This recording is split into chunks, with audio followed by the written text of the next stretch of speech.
በዚህ በመደበኛ የብድር ስርጭት ማለት ነው። ይሄም ኦልሞስት ከ6 ሚሊዮን ብር በላይ በመደበኛው የብድር አማራጭ ተመቻችቶ ኦልሞስት ከ10 ሚሊዮን ብር በላይ ለዚሁ ለስራ ዕድል ፈጠራ በዚህ ዓመት የዋለበት ሁኔታ ነው ያለው። ሌላው የመንግስት ድጋፍ ምንድነው? ትልቁ የቦታና የሼድ አቅርቦት ነው።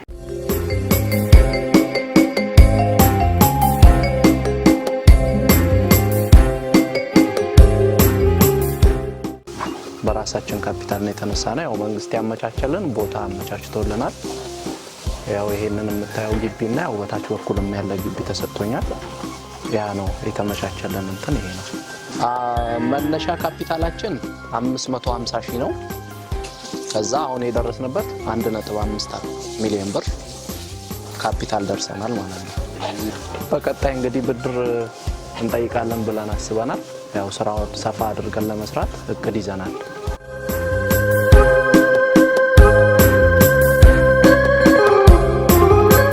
ያው እንደ ከተማ ዘርፍ በሶስቱም ዘርፎች ማህበራት በ2017 ስናደራጅ ቆይተናል። በዚህ በአገልግሎት በከተማ ግብርናና እንዲሁም በኢንዱስትሪ ዘርፍ ያደራጀናቸው ማህበራት ሲኖሩ ያው በዚህ ዓመት ወደ 4 ማህበራት ምርጥ አፈጻጸም አምጥተው በዞን ደረጃ እውቅና ያገኙበት አግባብ አለ።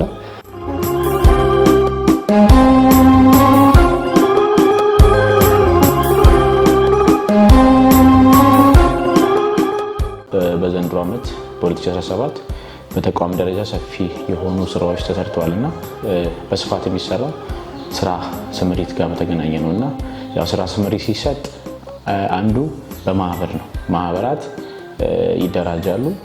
ከተደራጁ በኋላ በስራቸውም የተለያዩ ዜጎች ስራ ፈጥረው ይንቀሳቀሳሉ። ሌላኛው ምናልባት ከተማ ውስጥ በሚመጡ የልማት ስራዎች፣ ኢንቨስትመንቶች ተቋማት ሲመጡ በጊዜያዊና በቋሚ ስራ ዕድል እንፈጥራለንና እንደሚታወቀው ደግሞ ከተማችን ከጊዜ ወደ ጊዜ እያደገ የመጣበት ሂደት አለና በሚመጡ ፋብሪካዎች እንዲሁም ተቋማት ብዙ የሰራተኛ ቁጥር እየገባ የሚሰራበት ሂደት አለና እነዚህ ናቸው። ስለዚህ በጥቅል ስንመለከተው ከስራ ስምሪት አንጻር በእኛ በተቋም ደረጃ ከተለያዩ የመንግስትም በግልም ደረጃ የሚንቀሳቀሱ ስራ ስምሪት ለመፍጠር ጥረት እናደርጋለን። ማህበሩ በ3 አባላት ነበር የተመሰረተው። አሁን ላይ ከ3 በላይ የሚሆኑ የስራ ዕድል አሰልጥነን ወደ ስራ ልናስገባ ጫፍ ላይ ደርሰናል ማለት ነው። እንግዲህ እዚህ ቡዩ ከተማ ላይ ነው ስራውን የጀመርነው። በ2016 መስከረም ወር ላይ ነው መንግስት ይህንን ቦታ ሰጥቶን ይህን ስራ እንድንጀምር ምቹ ቦታ ያመቻቻልን ማለት ነው። አሁን ላይ የስራ ትስስር ተደርጎልን በተለያዩ ቦታዎች ስራዎቻችን እያስተዋወቅን እንገኛለን። ለምሳሌ እዚህ ቡዩ ከተማውን የአመራሮቹን እኛ ነን ያዘጋጀነው።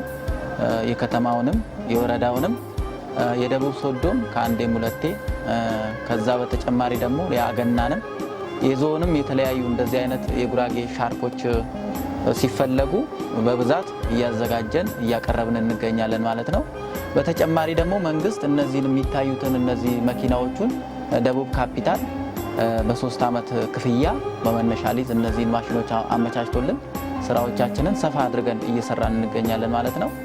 ሌላውም ወጣቱም ስራውን ሳይንቅ እኛውን ይህን ማህበር ከመደራጀታችን በፊት እኛ ሁላችንም የእጅ ጥልፍ እየጠለፍን ነበር፣ የ40 ብር ስራ ማለት ነው።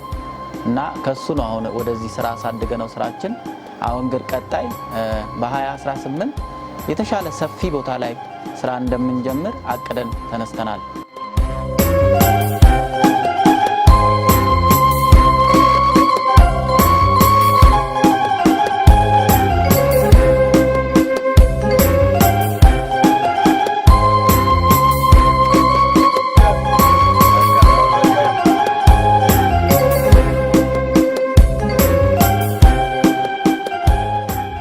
ከዚህ በፊት በሰብል በእርሻ ስራም ተደራጅተን ነበር። እንዳልኩ አበናም በሰብል መንግስት የተለየ ድጋፍ አድርጎልን ነበረ። ያንንም ተጠቃሚነታችን አረጋግጠን በዚህ ደግሞ የተሻለ ውጤት እናመጣለን ብለን ነው ወደዚህ ወደ ማድለብ ስራ የጀመርነውና መንግስት የገንዘብ ድጋፍ አድርጎልናል በይበልጥ ማለት ነው። ከዛም ደግሞ እንዴት መስራት እንዳለብን የማድለም ስልጠና ያው ሰጥቶናል።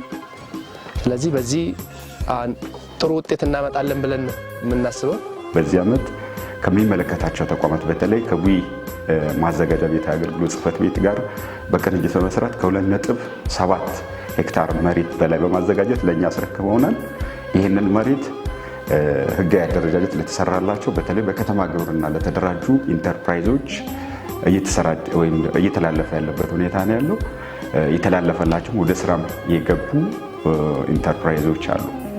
ስለዚህ የቦታው ድጋፍ በዚህ ዓመት ካቀድነው እቅድ በላይ ኦልሞስት 1 ሄክታር ነበር ያቀድነው። ከእቅዳችን 100% በላይ አቺቭ ማድረግ ተችሏል ማለት ነው።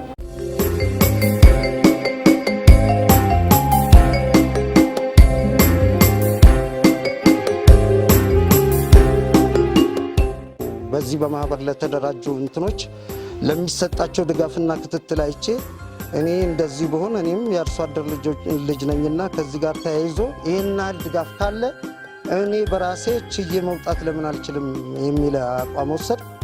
ይሄ ትክክለኛ እንትን ነው እና ቀጥታ እኔ መንግስት ስራውን በራሴ ፈቃድ ለቅቄ ወጣው።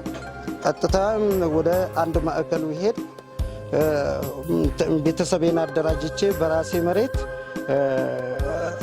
ለማደግ ኢንተርፕራይዙ በሚያደርግልኝ ድጋፍ እንደማድግ ከግምት በማስገባት ያንኑ ቀጥታ ከነሱ ጋር ሄደን ተደራጀን።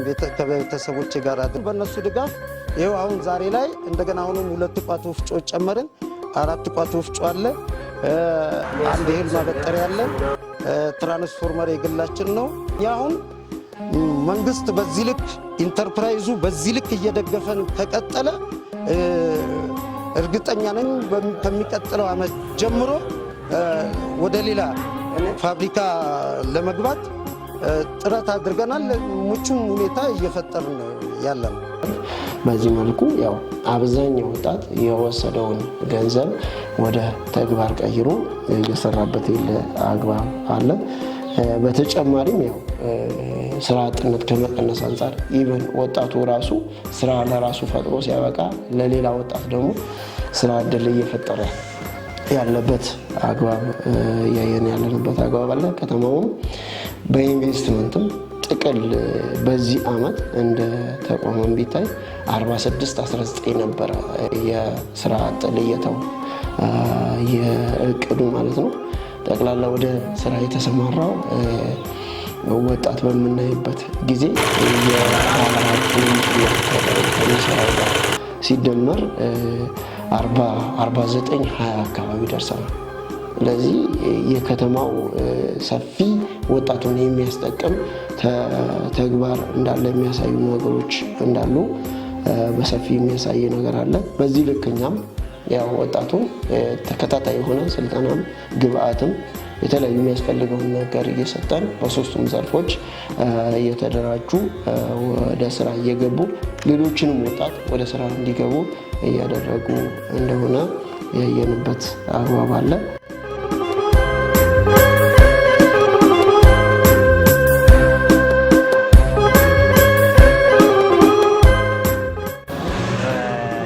ድርጅት ውስጥ 3 አባላት አሉ። ስንነሳ ያው ማሽነሪዎች የምንገዛበት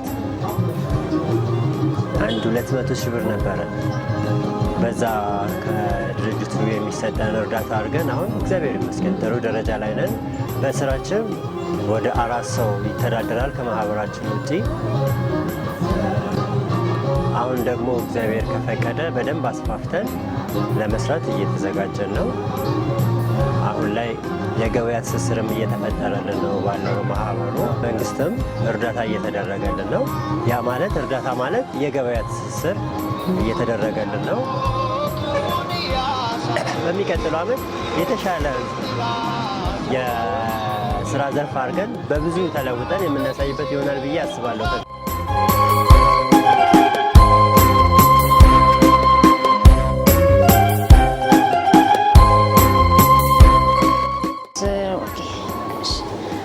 ስሜ በረከት ሱላማ እባላለሁ። 1 ለ5 ተደራጀን እና በመስራት ላይ እንገኛለን። 1 ለ5 ተደራጅተን ይሄን ቦታ ኢንተርፕራይዝ ቢሮ ሰጥቶናል እና ተደራጅተናል። አሁን ደግሞ በሰፊው ለመስራት ሀሳባችን ነው። እኛ እቅድም አውጥተናል እና የምንኖረው እዚሁ ቢ01 ቀበሌ ውስጥ የስራ ቦታችን እዚህ ገበያ ሰፈር አካባቢ ነው።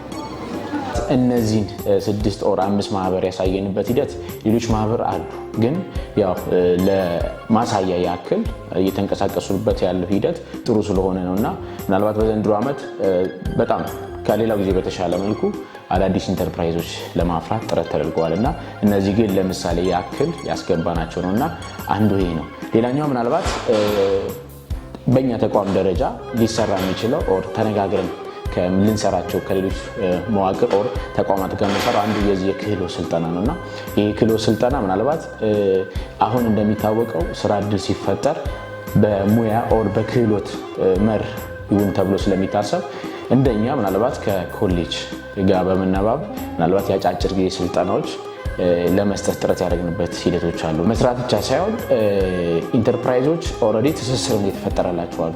ኦልሬዲ ያልመጣ ግን ፕሮሰስ ላይ ሆኖ ኦልሬዲ ማሽኑን ብቻ እየተጠባበቁ ያሉ ከደቡብ ካፒታል ኦር ከልማት ባንክም እንደዛው እየተጠበቀ ያለበት ሂደት አለና እንደ ዘርፍም ምናልባት በእኛ ደረጃ ጥሩ ስራ ለመስራትና ባለበት አሁን ደግሞ መንግስት ትኩረት የሰጠው ዘርፍ ስለሆነ የተሻለ ስራ ለመስራት ጥረት እያደረግን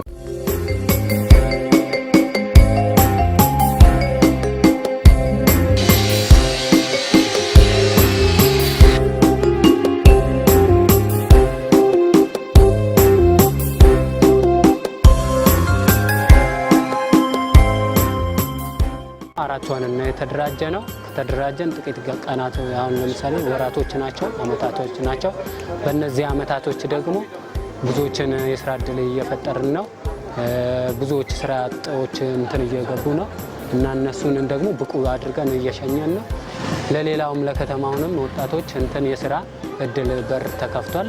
ይህን ስራ በመጀመሩ ማለት ነው እና ብዙ ነገሮችን ይህን ማህበር ስንጀምረው በ45 ሺህ ብር ነበረ መጀመሪያ የተጀመረው። አሁን ግን ማሽን ተገዝቷል። ትልቅ ማሽን ፊት ጊዜ እንዳነሳው የሰራንበት ማሽኖችን አንዳንድ ጥቃቅን ነገሮች ተገዝቷል። ኮምፕረሰር አጠቃላይ የሚቀቡበት እነዚህ አልጋዎች የሚሰሩበት ምናምን እንትን ብለዋል እና አሁን በአሪፍ ደረጃ ነው ያለ ነው እና አሁን የሚያስፈልገን ትንሽ የገበያ ትስስር ነው እንጂ ሌላው ነገር በሙሉ ሼድ ሰጥቶናል መንግስት። ይህን ሼድ በመጠቀም ብዙ ስራ ምናምን እየሰራን ነው። ቀጣይ እነዚህን ቴክኖሎጂ አሁን በቴክኖሎጂ የተስፋፉ ማሽኖችን ለማስገባት ፈልገናል።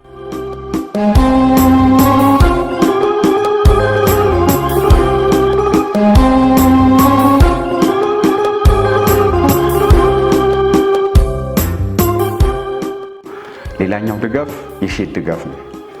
ያው ሼድ ሲባል አዲስ የሚገነባ ሼድ አለ፣ ፕላስ ደግሞ ጊዜ ያለፈባቸው ሼዶች ማስተላለፍን ነው የሚመለከተው። በዚህ ዓመት ከ10 ሼዶች በላይ ጊዜ ያለፈባቸውን በመረከብ ህጋዊ አደረጃጀት ስለተሰራላቸው ኢንተርፕራይዞች የተላለፈበት ሁኔታ ነው ያለው። ስለዚህ በአጠቃላይ በዚህ ዓመት ከ20 ሼድ በላይ ለኢንተርፕራይዞች ተላልፏል ማለት ነው። ሌላው ያው እንደ መንግስት ትልቅ እንደ ከተማችን ከተማ ሆኖ ከወጣ በኋላ ትልቁ የገበያ ትስስር ነው ማለት ነው። ኢንተርፕራይዞች ኢንተርፕራይዝ ከሆኑ በኋላ ትልቁ የሚገጥማቸው ችግር ምንድነው? የገበያ ትስስር ነው። በተለይ በዚህ ከተማ የተለያዩ ካፒታል ፕሮጀክቶች ይያዛሉ። እነዚህ ካፒታል ፕሮጀክቶች ቅድሚያ ለማህበራት ነው የሚሰጠው። በዚህ ዓመት ማለትም በ2017 በጀት ዓመት ወደ 20 ሚሊዮን የሚጠጋ የገበያ ትስስር ተፈጥሯል ማለት ነው። ስለዚህ ወጣቱ ስራ አጡ ዜጋ ለስራ ያለው አመለካከት ፖዚቲቭ በማድረግ ወደ ስራ መግባት ያስፈልጋል ማለት ነው። ስራን ማማረጥ አያስፈልግም፣ ያሉ እድሎችን በሙሉ መጠቀም ያስፈልጋል የሚል ጥቅል የሆነ ሀሳብ ለመስጠት ነው። አመሰግናለሁ።